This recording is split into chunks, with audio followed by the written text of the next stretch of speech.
అధ్యక్ష, ఇంకా చాలా రోజులు మనం చాలా విషయాలు చర్చించుకోవాలి, మాట్లాడుకోవాలి. చాలా విషయాలు ప్రస్తావించాలనుకున్న విషయాలు ఉన్నాయి. నేను ఒక మాట మీ ద్వారా 6 గ్యారంటీల విషయంలో ఇందిరమ్మ రాజ్యంని ఏర్పాటు చేయడంలో దళితులకు, గిరిజనులకు, బడుగు బలహీన వర్గాలకు, మైనారిటీలకు, మహిళలకు, విద్యార్థులకు, నిరుద్యోగ యువకులకు, ఉద్యమకారులకు, అమరవీరుల కుటుంబాలకు 100% ఈ ప్రభుత్వంలో న్యాయం జరుగుతుంది. ఈ ప్రభుత్వము తెలంగాణ ప్రజలకు స్వేచ్ఛనిస్తుంది. ఈ ప్రభుత్వం తెలంగాణ ప్రజలకు సామాజిక న్యాయం చేస్తుంది.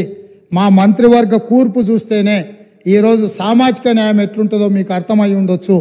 ఈరోజు ఇందిరమ్మ ఇంట్లో ఈ రోజుకు ఉన్న ఇందిరమ్మ ఇంట్లో ఈరోజు మీరు ఇక్కడ నుంచి వెళ్ళి చూడొచ్చు.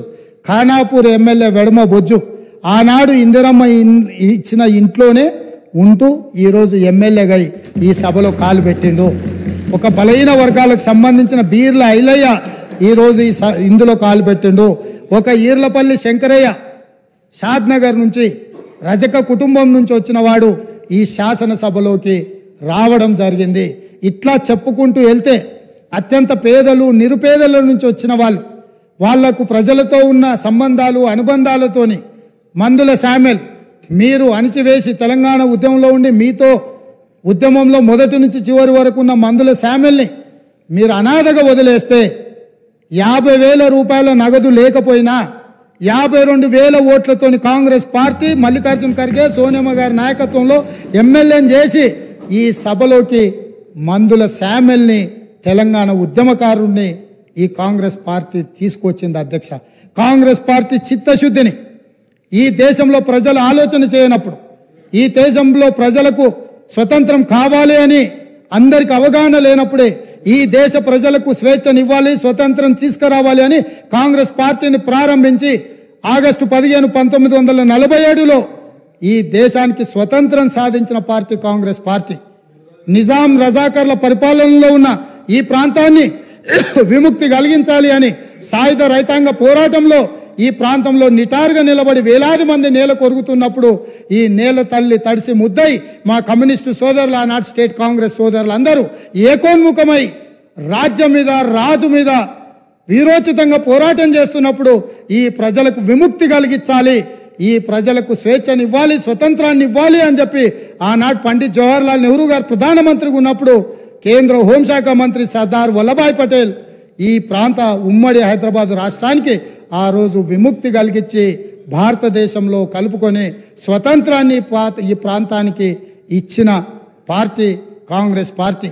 ఈ కాంగ్రెస్ పార్టీ ఒక రామ్జీ గోండును, ఒక కొమరం భీమును, ఒక చాకలి ఐలమ్మను, ఒక దొడ్డి కొమరయ్యను, ఒక సర్దార్ సర్వాయి పాపన్న గౌడును ఆదర్శంగా తీసుకొని ఒక సురవరం ప్రతాప్ రెడ్డి గారు వేసిన దారులను దృష్టిలో పెట్టుకొని ఒక ప్రొఫెసర్ జయశంకర్ గారు, ఒక కొండా లక్ష్మణ్ బాపూజీ నిర్ణయించిన ఎజెండాతోని శ్రీమతి సోనియా గాంధీ గారు ఈ రాష్ట్రాన్ని ఇవ్వాలి, ఈ ప్రజల యొక్క ఆకాంక్ష నెరవేర్చాలి అని ఆంధ్రప్రదేశ్లో పార్టీకి తీరని నష్టం జరిగిన, కేంద్రంలో అధికారం కోల్పోయిన, తెలంగాణ రాష్ట్రంలో ఎన్నో ఒడిదుడుకులను ఎదుర్కొన్నా ఇంటికొచ్చి కడుపులో తలకాయ పెట్టి కాళ్లకు దండం పెట్టి నమ్మించి మోసం చేసిన ఒక్క మాట పల్లెత్తు మాట అనకుండా క్షమించగలిగిన క్షమా గుణం ఉన్న నాయకురాలు శ్రీమతి సోనియా గాంధీ గారు.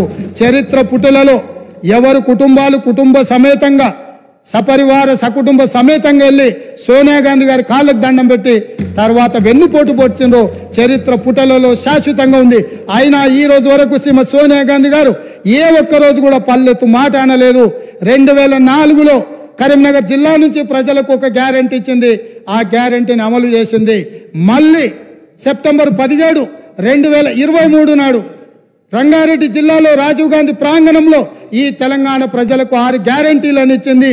ఏ కష్టం వచ్చినా, ఏ నష్టం వచ్చినా, ఎవరు అడ్డుపడ్డా, ఎవరు నిలవరించాలి, ఎవరు అభ్యంతర పెట్టినా 6 గ్యారెంటీలను ఖచ్చితంగా అమలు చేసే గ్యారెంటీని ఈ రోజు ముఖ్యమంత్రిగా నా మంత్రివర్గ సహచరులందరి తరఫున తెలంగాణ ప్రజలకు మాట ఇస్తున్నా.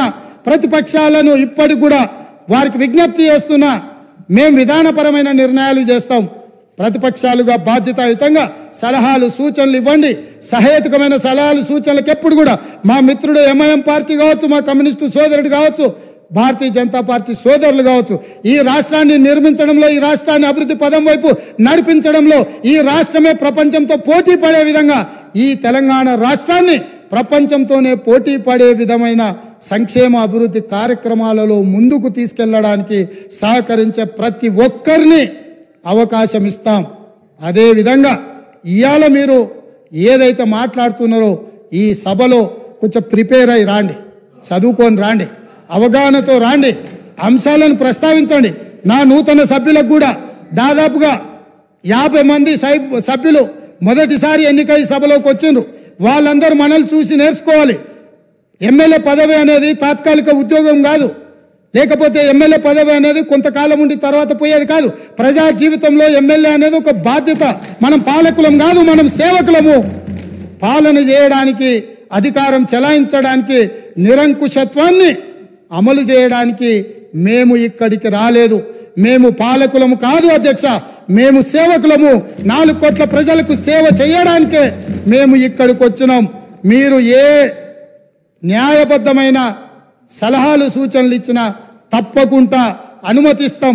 ఒకవేళ ఇక్కడ మీకు న్యాయం జరగలేదు అనుకుంటే మీరు నిరసనలు తెలుపొచ్చు, ధర్నాలు చేయొచ్చు. ధర్నా చౌక్లో మా మిత్రుల ఆమరణ నిరాహార దీక్ష చేయొచ్చు. తప్పకుండా ధర్నా చౌక్ను తిరిగి వాళ్ళు వినియోగించుకొని ధర్నా చౌక్ను మళ్ళా ధర్నాలు చేయొచ్చని మళ్ళీ ముందుకు రావాలి. వాళ్ళలాగా నిషేధితపు ఆలోచనలు కానీ లేకపోతే ఫ్యూడల్ విధానాలు కానీ కాంగ్రెస్ పార్టీ ఎప్పటికీ అమలు చేయదు. మళ్ళొకసారి ఈ అవకాశం ఇచ్చిన మీకు, ఒక మంచి సాంప్రదాయానికి తెరలేపిన గవర్నర్ గారికి ధన్యవాదాలు తెలియజేసుకుంటూ సెలవు తీసుకుంటున్నాను అధ్యక్ష.